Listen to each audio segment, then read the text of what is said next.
Hola, ¿cómo están? Soy el licenciado en Radiología e Imagenología Julio Alejandro Maldonado Jiménez. Y bueno, quiero agradecer antes que nada al comité organizador por invitarme a participar en este segundo Congreso Virtual Venezolano e Internacional de Radioimagenología en honor a nuestro gran amigo Orlando Nieto, como todos los conocíamos como Nano. Bueno, al comité organizador, en especial, quiero agradecer por esta invitación y por su voto de confianza en participar en este gran congreso. Es al doctor Jesús Calderón, al profesor Carlos García y al profesor David Fonseca. Bueno, el tema que yo les voy a presentar en esta ocasión lo he titulado De la física, la química a la imagen molecular. Bueno, en esta semana que también estamos festejando el descubrimiento de los rayos X, no quise pasar desapercibido en poner esta imagen que mediante el descubrimiento de los rayos X, pues en la actualidad se tiene ya con nosotros un sinnúmero grandísimo de equipos de imagen, de diagnóstico, en este caso como la tomografía computada. Posteriormente se descubre también el uso de la resonancia magnética, posteriormente la tomografía por emisión de positrones o la gamma cámara dentro del área de la medicina nuclear. Y bueno, en base a estos grandes descubrimientos de equipos que nos pueden dar la información anatómica o metabólica, pues en la actualidad podemos tener eso, ¿no? Es información y que esa información, tanto la anatómica como la metabólica, la podemos fusionar para poder tener unas mejores imágenes diagnósticas, en este caso, hablando de la tomografía por emisión de positrones. El término tomografía que tenemos que sin duda aplicarlo en esta charla, me di la tarea de darles la información que, por ejemplo, el término de tomografía se origina de la palabra griega, que es tomos, que significa corte, rebanada o sección, y graphein, que es escribir o grabar. La tomografía computada, pues bueno, es un examen médico de diagnóstico que al igual que los rayos X tradicionales, producen imágenes múltiples o fotografías del interior del cuerpo humano.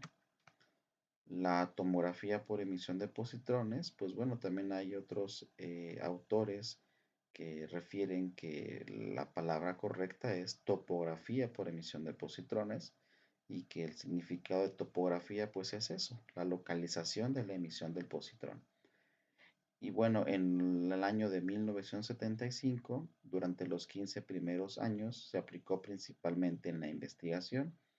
En la década de los 90, pues se desarrolla sus indicaciones inicialmente en el área de neurología. Debido a las características y bondades de este estudio y como una herramienta a la investigación, pues ahora bien se puede incluir en la clínica de diferentes padecimientos, entre ellos el cáncer. ¿Qué es el PET? Bueno, ya lo referimos anteriormente que es la topografía por emisión de positrones. Algunos otros autores, como tomografía por emisión de positrón, es una técnica de diagnóstico clínico, es no invasiva, donde se adquieren imágenes del interior del cuerpo humano, al igual que imágenes metabólicas. Su beneficio, bueno, la información bioquímica, podemos tener una información fisiológica a nivel molecular mediante la biodistribución de radiofármacos. Podemos tener una detección de neoplasias incluso antes de que se presenten los primeros síntomas. Y bueno, ya como referencia para poderlo tener en cuenta durante el transcurso de la charla, porque voy a estar hablando mucho de información anatómica y metabólica, pues bueno, es eso, que el PET nos va a dar la información metabólica y la tomografía computada la información anatómica. El PET-CT, bueno, es una técnica no invasiva, como lo comentamos, del área de la medicina nuclear, que se ha caracterizado desde siempre por valorar la función fisiológica, función y metabolismo de los órganos. Las imágenes funcionales, pues bueno, se van a reflejar mediante la concentración de un radiofármaco específico. Y más adelante vamos a conocer qué es un radiofármaco. Y esto nos va a dar la información de procesos biológicos a nivel molecular.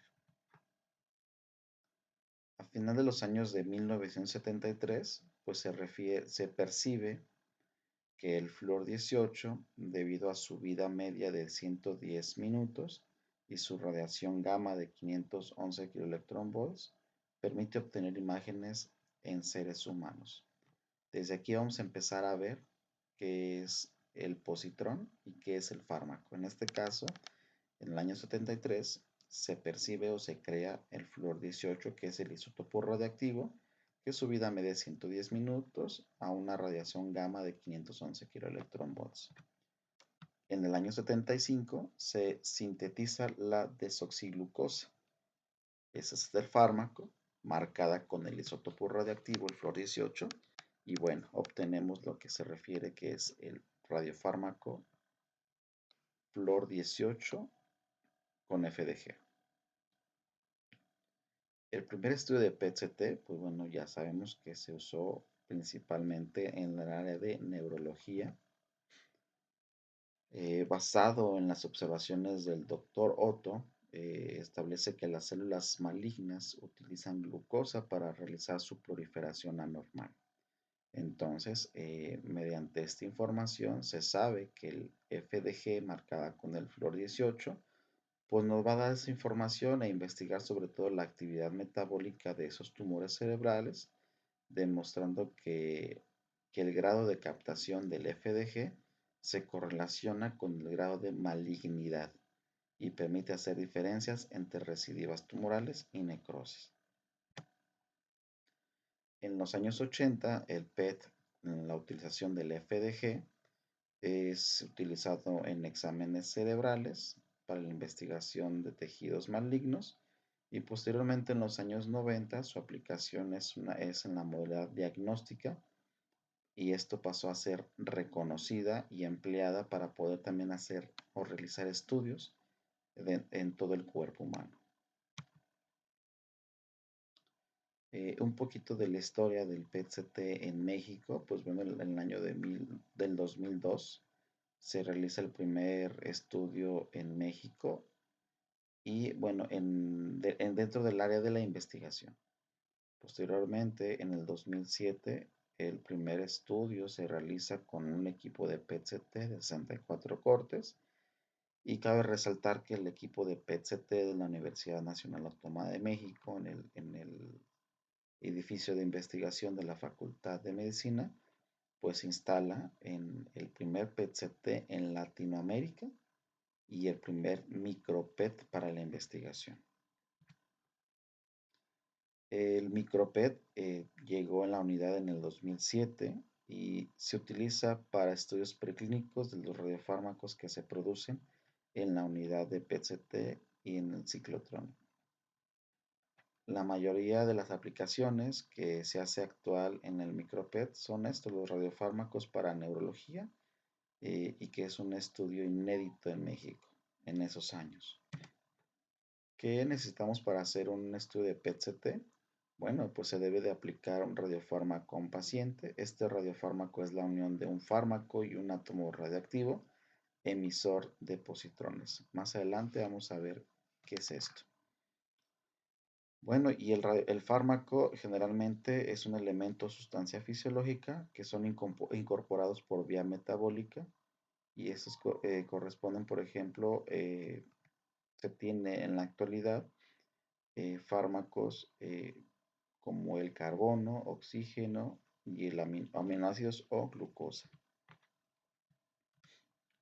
Un poquito de aclarar un poquito la modalidad de imagen, pues tenemos dos, que es la imagen por transmisión y la imagen por emisión.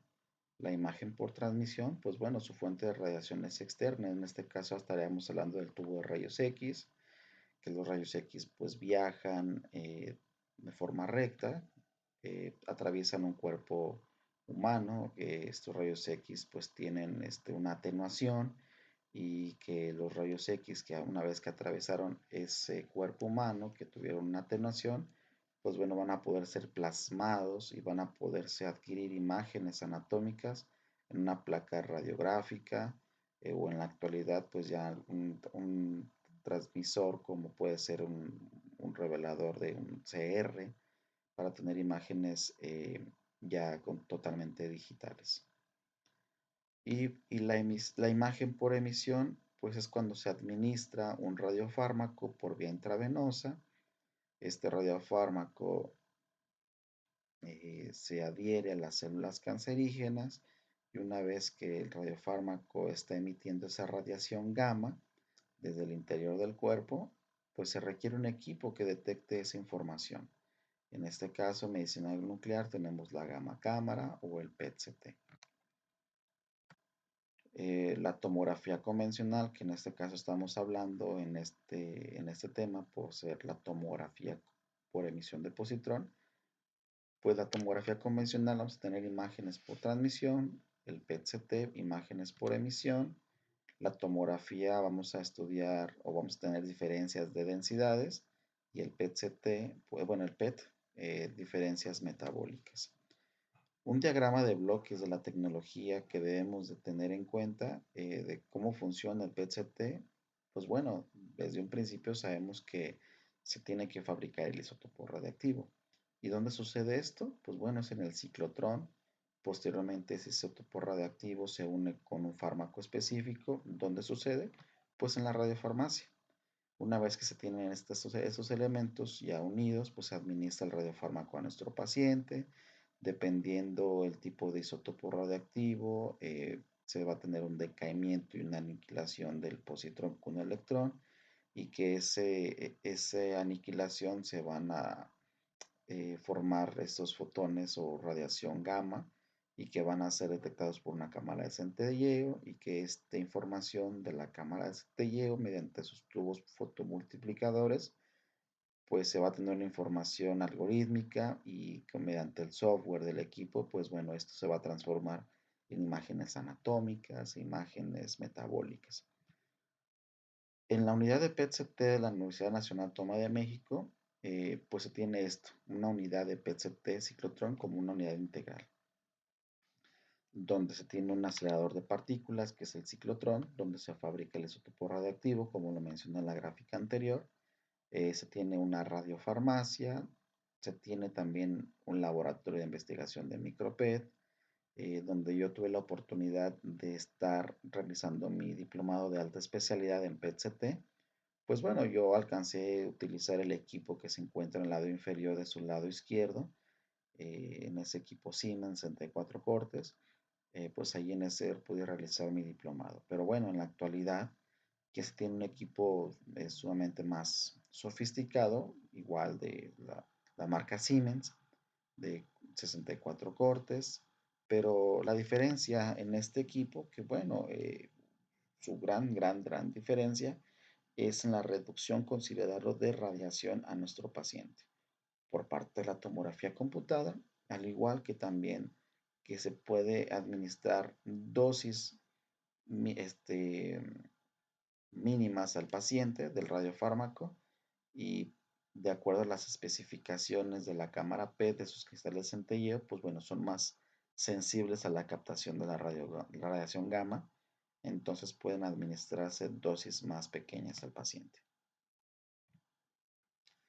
Bueno, el ciclotrón es un acelerador de partículas circulante que mediante la aplicación combinada de un campo eléctrico se va a acelerar iones, haciéndolos girar en órbitas de radio y una energía creciente.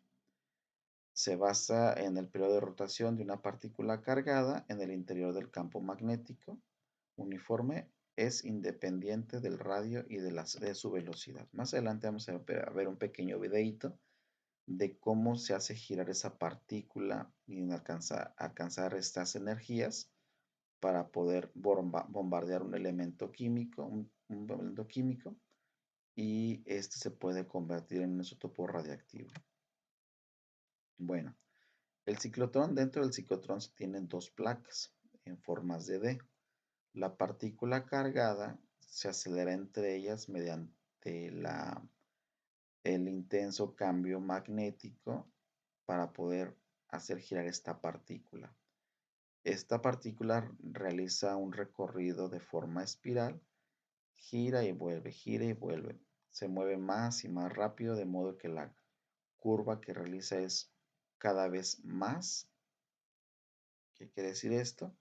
Que entre más gira, su espiral crece más, hasta que llega un momento en que no puede acelerarse esta partícula y hay la sospecha, bueno, sugieren algunos expertos o físicos que en ocasiones hasta se podría hacer que esa partícula de tanta energía que está dentro del ciclotrón que está acelerando, se cree que podría hacer que también esta partícula podría salir del aparato del ciclotrón. ¿Por qué? Porque viaja a una velocidad de 46.000 kilómetros por segundo. Aquí tenemos un videito que lo que quiero demostrarles es esto, que en la partícula que se utiliza para crear el isótopo radiactivo, pues es el hidrógeno. El hidrógeno, por ser una partícula, un elemento químico más liviano con un protón y un electrón, pues bueno, ahí vemos que se tienen que administrar dos partículas de hidrógeno mediante una carga eléctrica. Se desprende un protón y queda un protón con dos electrones, que esto lo convierte en hidrógeno negativo, carga negativa por tener dos electrones.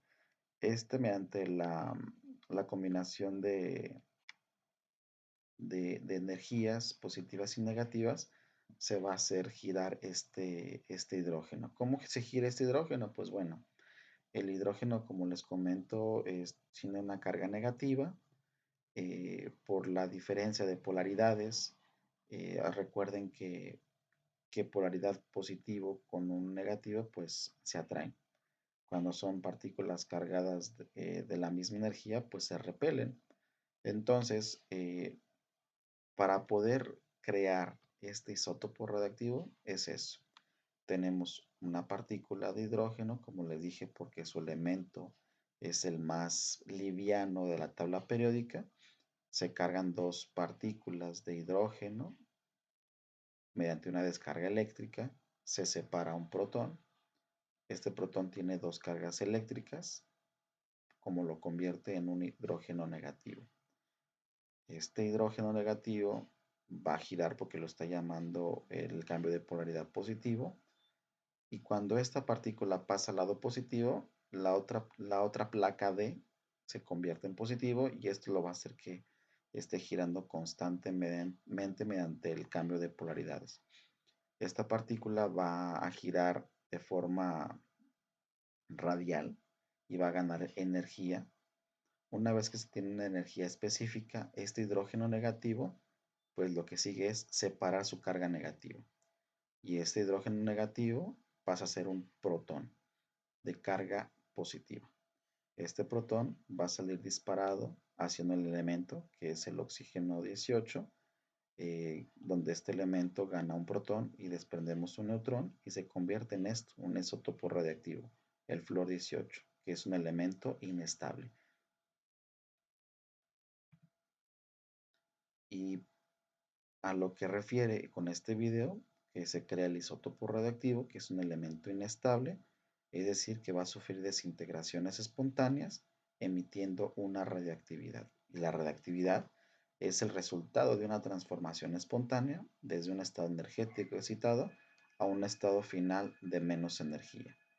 Y que la radiactividad es una desintegración espontánea. El radiofármaco, en la radiofarmacia, perdón, el tiempo de desintegración de este isótopo radiactivo se va a caracterizar mediante su vida media.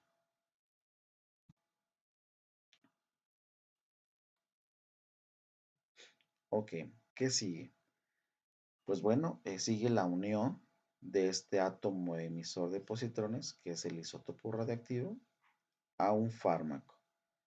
Y este fármaco se tiene que realizar en la radiofarmacia, donde se tienen que tener en cuenta medidas de seguridad radiológica y biológicas infecciosas. Las bases químicas que debemos de conocer es esto, que los radionúclidos producidos en los ciclotrones habitualmente no tienen una forma química y farmacéutica adecuada para ser utilizados como trazadores biológicos, por lo que deben de ser incorporados a una molécula más compleja. Ya lo habíamos visto, un elemento, un fármaco en glucosa, carbono, etc. El radiofármaco obtenido debe ser sometido a estrictos ensayos de controles antes de administrar al paciente, por lo que es una unidad debe de contar con un laboratorio llamado radiofarmacia. La radiofarmacia es una especialidad sanitaria que estudia los aspectos farmacéuticos, químicos, bioquímicos, biológicos y físicos de los radiofármacos. Se aplican conocimientos de procesos y diseño, de producción, preparación y control de calidad de la dispersión del radiofármaco, tanto en el diagnóstico como terapéutico. También se debe de contar con una adecuada selección y custodia y gestión de las mismas para conseguir una utilización de calidad, segura y de un coste efectivo. Nuevamente, recapitulando, fármaco es una sustancia natural o sintética capaz de producir un efecto anatómico o funcional en un organismo vivo. Cuando se tiene esa unión del isótopo radiactivo con el fármaco, es esto lo que conocemos actualmente, los radiofármacos, que es el producto con la finalidad de diagnóstica o terapéutica que contiene un radionúclido, que es la molécula soporte que se dirige hacia un órgano o tejido concreto de acuerdo a sus características fioquímicas y biológicas, que tiene una afinidad selectiva. Y el radionúclido, el isótopo radiactivo, emite la radiación permitiendo el diagnóstico o tratamiento de una patología. Ok, recapitulando un poquito lo que acabamos de ver, para la fabricación del radiofármaco para la tomografía por emisión de positrones, uno es la producción del isótopo en el ciclotrón. Segundo es la síntesis del radiofármaco. Esto se realiza en la radiofarmacia, donde en la radiofarmacia vamos a tener los controles estrictos de calidad, su dosificación y su calibración. Ok, la seguridad y eficiencia de radiofármaco depende de sus aspectos físicos, químicos y biológicos. Esto, pues bueno, debe de contener una pureza radionúclida, una pureza radioquímica, pureza química, un control del pH, también apirogenicidad y sobre todo también su esterilidad. Estos radiofármacos deben contener ciertas características básicas de todo compuesto inyectable para el ser humano, que debe de ser no tóxico y sobre todo debe ser estéril. ¿Cómo se forma la imagen PET? Pues bueno, ya tenemos un radiofármaco, se va a administrar por vía intravenosa u oral. Este radiofármaco debe de contener un tiempo estimado de biodistribución para que todo este radiofármaco pueda dirigirse a todo el cuerpo humano y pueda encontrar esas células neoplásicas que requieren de ese fármaco específico. Posteriormente, pasando el tiempo de biodistribución, se pasa al paciente a la cámara PET, al estudio de adquisición, para formar esto, imágenes anatómicas, imágenes metabólicas, para poder tener un diagnóstico a nuestro paciente. Aquí les voy a mostrar un poquito en esta gráfica de cómo se adquieren los estudios. Pues bueno, el paciente primero pasa por una cámara de tomografía computada, donde se van a tener informaciones anatómicas. Una vez que tenemos esto, pues el paciente pasa a la cámara PET, donde vamos a tener imágenes funcionales y que esas imágenes funcionales, pues bueno, si no tuviéramos la información, los conocimientos de anatomía, no podríamos saber qué se visualiza en esta imagen, ¿no? Pero como sí tenemos conocimientos anatómicos, pues bueno, podemos ver que ahí se ve la silueta del paciente, se ve la captación en el cerebro, por ahí tenemos una captación en vejiga, en el intestino, siluetas hepáticas. eh, Podríamos definir que sabemos poquito de anatomía, ¿no? Pero cuando se fusiona con la información anatómica para tener esa corrección de la atenuación del radiofármaco, pues bueno, ya podemos tener más a detalle, eh, más información anatómica y en qué lugar de la anatomía tenemos esa hipercaptación del radiofármaco. Y bueno, ¿qué detectamos en la cámara PET? Pues en el núcleo de este isótopo radiactivo, un protón se convierte en un neutrón. Por ejemplo, vimos en el video que cuando se integra esa partícula de hidrógeno de carga positiva al núcleo de ese elemento que fue el oxígeno 18, lo que se gana es un protón y se desprende un neutrón, haciendo lo que se convierta en un elemento en flúor 18, que es un isótopo radiactivo inestable.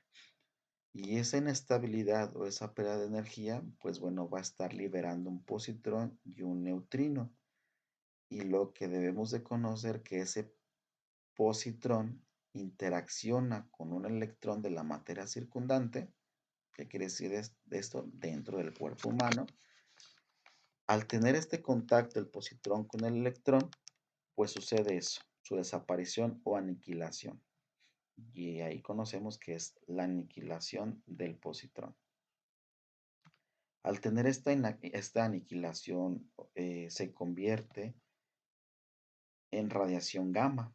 Y esta radiación gamma van a ser detectados por la cámara PET en sus cristales de centelleo. ¿Cómo funciona la cámara PET? Pues bueno, el PET posee una serie de detectores en toda la cámara PET, un anillo de detectores, son cristales de centelleo y estos por tener esa distribución circular, pues bueno, vamos a poder detectar esos fotones de radiación gamma. Los rayos gamma son detectados por un arreglo de cristales de centelleo, como les había comentado en la cámara PET, de manera circular, y que esto va a determinar, por una parte, su aparición en el mismo tiempo de coincidencia, y por otra parte, la localización espacial donde fueron originados esa aniquilación del positrón, dando origen hacia la información concerniente a la localización del material radiactivo. Ahorita vamos a ver un poquito las bases físicas para poder, cómo la cámara PET detecta esa emisión de rayos gamma. Bueno, los cristales de centelleo tienen que tener una gran eficiencia para absorber estos rayos gamma de 0.511 megaelectronvolts, y los elementos más utilizados en la cámara PET, bueno, de los cristales de centelleo, se utilizó mucho el germanato de bismuto, el ortosilicato de gadolinio, y en el equipo donde tuve la oportunidad de trabajar de PET-CT, pues su elemento de los cristales de centelleo, pues fue el oxioortosilicato de lutecio, que ese tiene una alta eficiencia de frenado de fotones de 511 megaelectronvolts, y lo cual es necesario para obtener un bajo ruido en un periodo corto. Ok, lo que debemos saber un poquito de las bases físicas es eso, el proceso de aniquilación. El proceso de aniquilación es eso, como le hemos comentado, que es el positrón va a detectar o va a chocar con un electrón de la materia circulante, y esta aniquilación se va a convertir en radiación gamma, ¿sí? Eh, y esta radiación gamma como les comenté, de 0.511 megaelectronvolts, y esa aniquilación van a viajar, una vez que se tiene esa aniquilación, se convierte en radiación gamma, vamos a tener dos fotones de radiación gamma, y estas van a viajar en direcciones opuestas en 180 grados. Posteriormente tenemos el punto de aniquilación. El punto de aniquilación estará ubicado en línea recta que una ambos puntos de detección. Esto significa que la información direccional se puede determinar electrónicamente sin necesidad de una colineación. ¿Qué quiere decir esto? Una vez que se conoce el punto de aniquilación, que en el lugar donde se encontró el positrón con el electrón, sabemos que ahí está la desintegración. Y esa desintegración se transforma en radiación gamma y que viajan estos dos fotones de luz de radiación gamma de formas opuestas en 180 grados. Y esa información va a ser detectada por la cámara PET o los cristales de centelleo, que como les decía, es por eso que se mantiene en una forma circular para poder tener esa información de la detección de estos rayos gamma. Posteriormente, lo que tenemos que conocer es también que sufre una corrección por la atenuación de estos fotones de radiación gamma. ¿Qué quiere decir esto? Se basa en que independientemente de la localización del evento, la aniquilación del positrón con un electrón, uno u otro de los fotones atravesará la totalidad del espesor del cuerpo o del cuerpo humano, ¿sí? Esta detección de eventos de los positrones o la aniquilación del positrón necesita llegar ambos fotones con una energía de 511 megaelectronvolts. Si cualquiera de ellas no llegase con esa energía, esa información por el equipo automáticamente es desechada, ¿sí? Tiene que tener una energía de 511 megaelectronvolts. ¿Qué quiere decir esto? Que la pérdida de cualquiera de los fotones debido a su atenuación significa que la detección de coincidencia no se llevará a cabo. El equipo automáticamente rechazará esa información. Por lo tanto, el número de detectores dependerá de la probabilidad de que ambos fotones alcancen a los detectores.